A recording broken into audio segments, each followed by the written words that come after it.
And I think we've all heard some people are saying print is dead. You know, people don't buy magazines, people don't buy newspapers. Yeah, it is a very common misperception. What's up, future newlyweds? Leanne here with Newlyweds TV.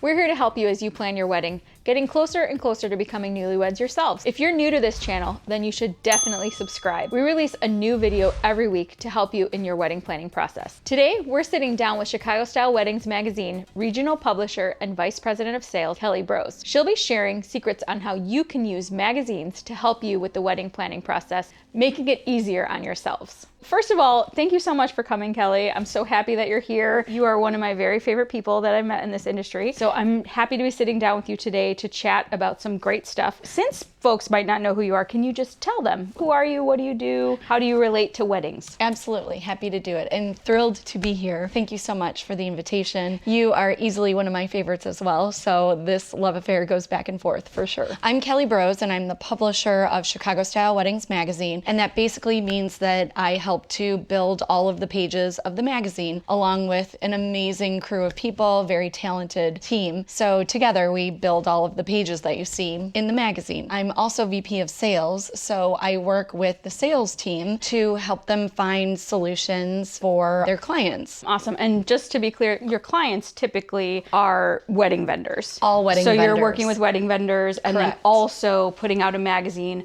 for people planning weddings. Yeah, so it's an interesting and delicate balance. So the idea is to put together a magazine that couples will enjoy reading, and I then also need to make sure that we are delivering really great return on investment for our advertisers. Kind of the philosophy is if we build a magazine that is really beautiful, helpful, and inspirational, the more time that they spend in the magazine, the more likely that they're going to see a vendor that's going to be a perfect fit for their big day. That is then how we get the return on investment for our advertisers. How long have you been doing that with ChicagoStyle Weddings magazine? Right around 13 years now, where I've spent about 8 years in the field, and then the balance of that time has been in the publisher's role. So I've had a lot of experience and enjoyed every minute of it, and I am thankful to be able to see all the different angles of the wedding industry. So I know there have been some big changes recently for you guys over at ChicagoStyle Weddings. Tell me about some of those changes and how they're affecting you and then how they're affecting the magazine. Yeah, absolutely. So this journey has been really an interesting one because we started off as just a family-owned business. We were a small kind of digest magazine that was just passed for free at jewelry stores. And over time, it has evolved into this oversized coffee table type of book that then is... Here it is on our coffee table right here.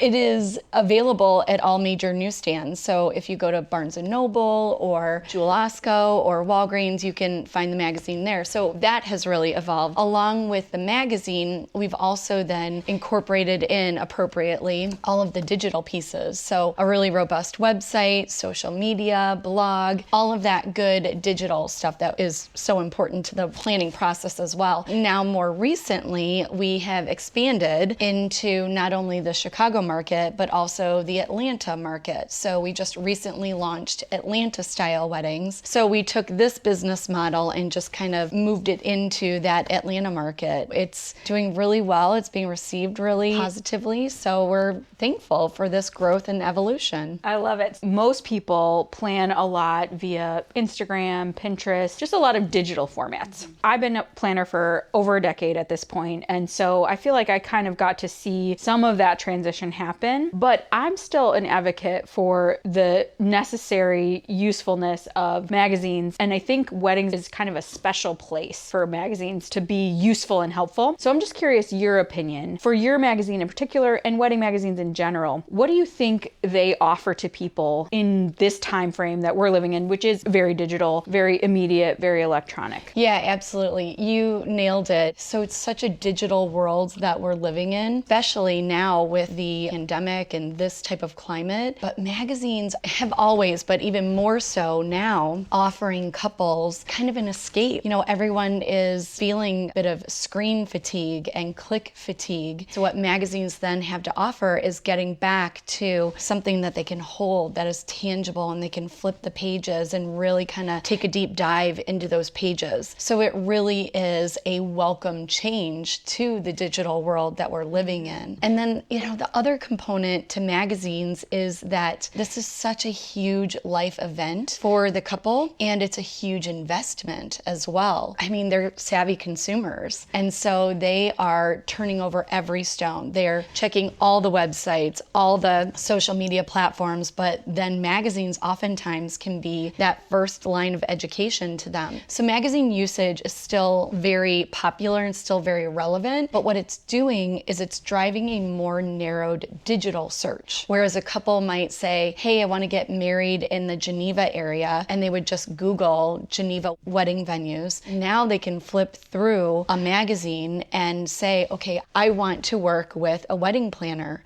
And so I am interested, let me flip through the pages. Oh, look at this, you name it events. So rather than Googling wedding planners, they're going to Google you name it events. Yeah. So magazine usage has just evolved and changed over time, but it's still very alive and well because it is a welcome change to the digital world that we're living in. Which can be overwhelming. Yeah, for sure. Absolutely. I think too, for me, when you've got the world of Google at your hands, right? So much information, almost like overwhelming amount of choices, right? Like there are good things about that, but for a lot of my clients, they find that really challenging. Yes. And it's stressful to see, oh my gosh, I have 15 pages of Chicago-based photographers to review to find out if I like them or figure out if they're a good fit for me. So being able to focus that, as a planner, part of the vendor recommendations we provide is to give them that focus, to take away the stress of weeding out all the people that aren't a good fit for them, especially for us, a local magazine that can help do the same is such a great tool. So I look at it like in any big project, right? A wedding is a big project. So there's some project planning that has to happen. You want to use all the best tools you have and not miss out on any useful item that could help make that process easier. And I think Instagram, Pinterest, Facebook, all those are good tools, but they're not the only tools. And I always look at wedding magazines as another tool that can be more helpful to you than just using digital options. Completely. So I'm pro magazine too. Thank you. Thank you very much. My preference for this magazine is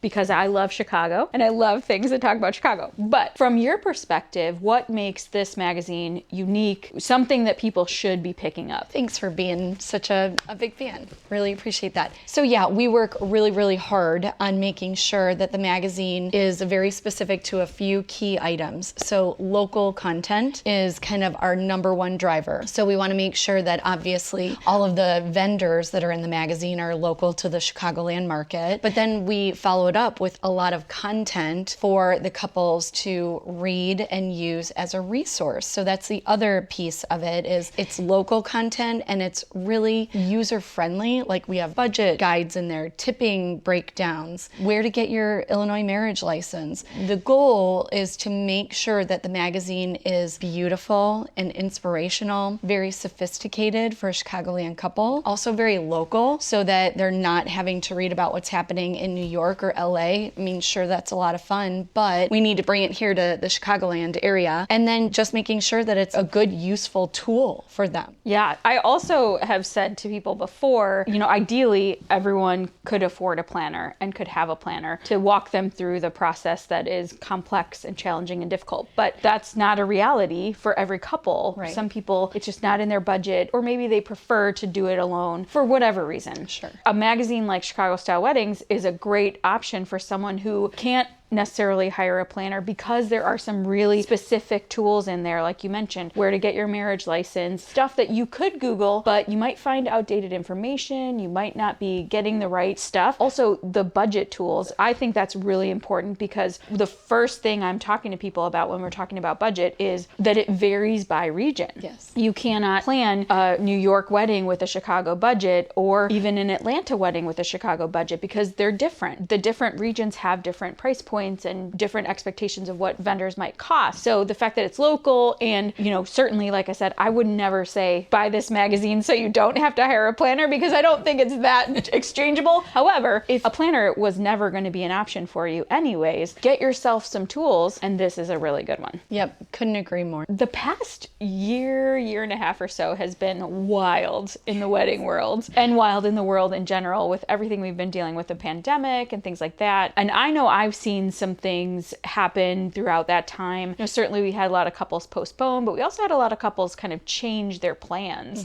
And I'm just curious, from your perspective, you talk to a lot of vendors and kind of connect with a lot of people and couples that way. What do you think about some of those trends and what might stick around that we've seen this past year or so? Yeah, absolutely. I felt people got so creative and they just really made the most of the situation. Yeah, it was really challenging, really difficult. But what we found was that people were indeed going to that micro wedding or the mini moni or whatnot. And then the stories that came out of it, just really touching and really sweet and memorable, magical moments. But they still are like, okay, well, that was really nice, but I want the pomp and circumstance. And I'm like, yes, we should do that. And so we gave that a name, a sequel wedding. Yes. So kind of that mini ceremony and reception, and then maybe 6, 8, 12 months later, I haven't heard that phrase. I like it. I like it. Have your sequel event where you just couldn't live without 200 people dancing the night away at your wedding. I do think that some form of that is going to stay and maintain. The other items that I think are going to stick around for a little bit are, we saw really unique like meal service, individualized bento boxes, or traveling charcuterie, like in a jar or a cone, like the jar ones, they were calling charcuterie. So people just got super creative. Individual cakes rather than one big sliced up cake. They're really making the most of it. Ultimately, the majority of the people want to get back to those larger scale events. I anticipate us seeing a lot of that. So whereas those intimate events were really memorable and really impactful, there's always, after a big kind of economic downturn and,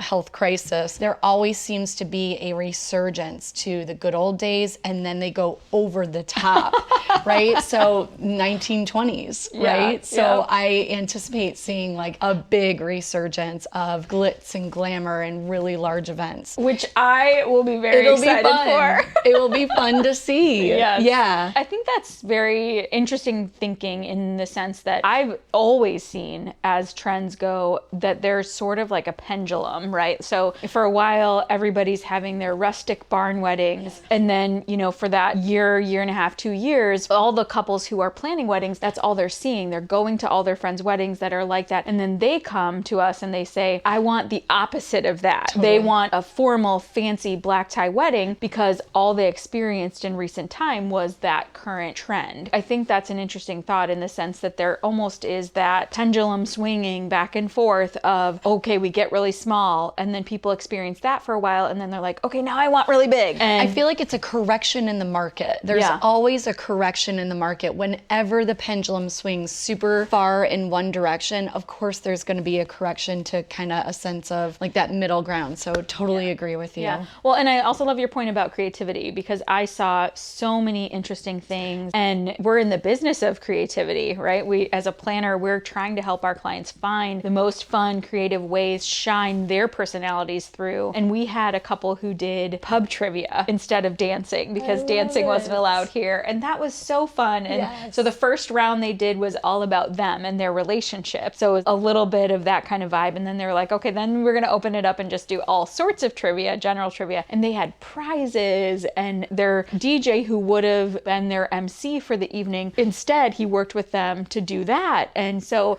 just finding solutions that work for you and your group, I think that has been really cool to see. And what I hope is that even if we go back to larger weddings and larger events, which I think we will, and we're getting some really positive developments in the Chicagoland area just in these last couple days about that, I hope that we still keep that sense of creativity and specialness, and really trying to find the things that represent you as a couple. To me, that's not a trend. That's timeless, and I hope that stays, because that's really what makes it one of my favorite things to do. Plan weddings with couples who are like, how can we make this special for us and special to our guests? It's not in this sense of making making their wedding better than everyone else. It's unique to them. Yes, it's not about like the competition of it or, Agreed. you know, I want my Pinterest wedding. It's more just about these are the things that inspire me. These are the things that mean something to me. Right. These are the things that we find connection with. Yes. And to me, that's the best part. When the wedding that you have could only have been your wedding, because all those special touches wouldn't have made sense for any other couple. Completely agree. And that's at the core of the content of our magazine and website is everybody might be doing this, right? But what is special to you and your partner and your fiance is actually this. So do that. That's what's going to make your wedding stand out as completely your fingerprint on it and unique to you. Part of what I do sometimes with our couples is I just say, you know, if you are waiting for someone to give you permission to do whatever you want for your wedding, here it is. Yes. I'm giving it to you right now. It's your Yeah. wedding. In most cases, for us, I think that this is a trend across the board. Couples now are paying for the majority of their events. Yes. It's a lot less, you know, family sponsored and a lot Yeah. more couples,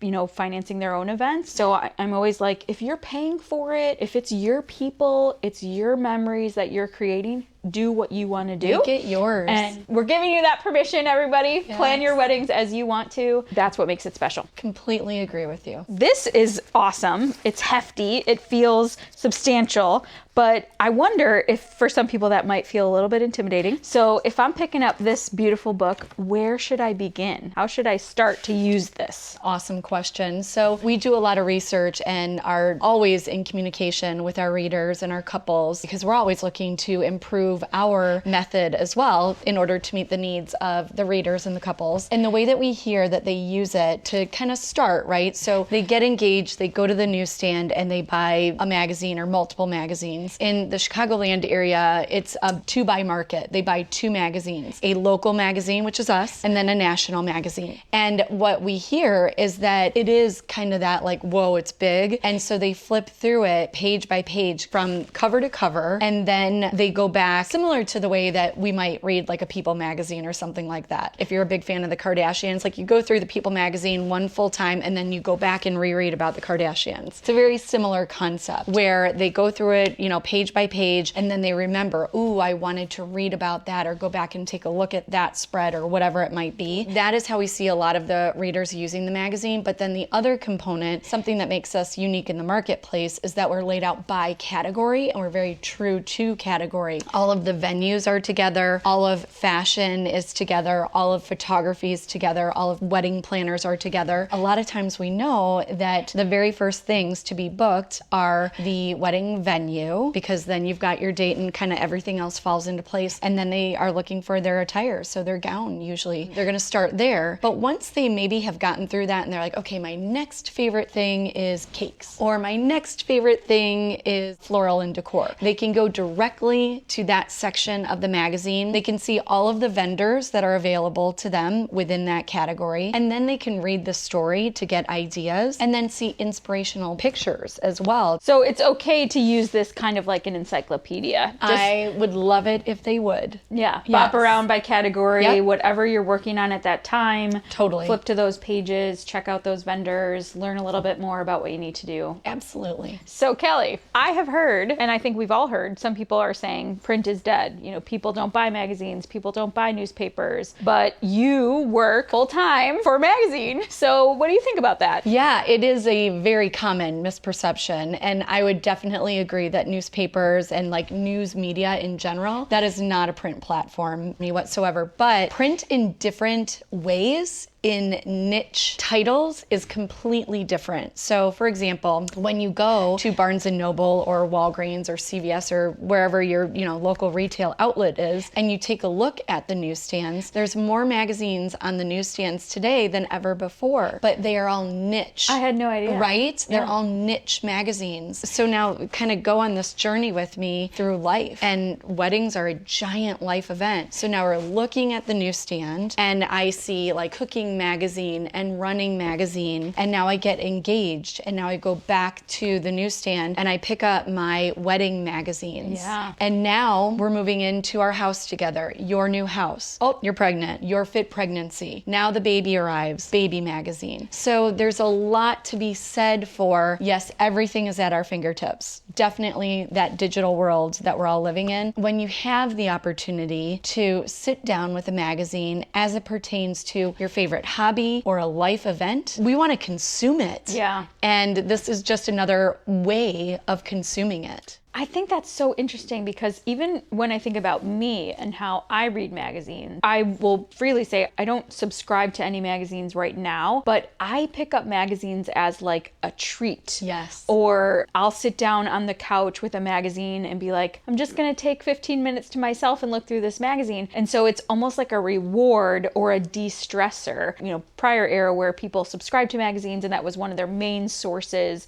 of information or resources, it was a different feel. For me now, magazines are special and fun. You know, I might pick up a couple new ones before I get on an airplane or something like that. So I totally get that. I totally agree with that. Say the other thing I've seen is that people will gift magazines. That's where I was going. In a different way than ever before. So all the time I hear of my engaged couples who their mother-in-law or their best friend goes to the store and buys every single wedding magazine there is and is like, happy engagement. Totally. Here's this and a bottle of champagne, and let's start like dreaming. Let's turn these pages and start thinking about what we want your wedding to look like. Yeah. So it's like a rite of passage. It's exciting. And a very fun, thoughtful gift. Yeah. You know? So the other component to print is dead. If we weren't selling magazines off of the newsstand, I would be like, oh gosh, we're not selling anything, so let's not do this any longer. But we are selling through the magazines, so that's encouraging. Also, on our website, we offer the opportunity for you to buy or receive a hard copy of the magazine, and we continue to get requests from our website to send them the print magazine. There is still a need. People still want it. They're still requesting it. So that's really exciting. But again, print is just being used a little bit differently, whereas we want it to be big and beautiful and sophisticated and inspirational, but also helpful. So what's great about print is that it's just used a little bit differently these days. When the reader is,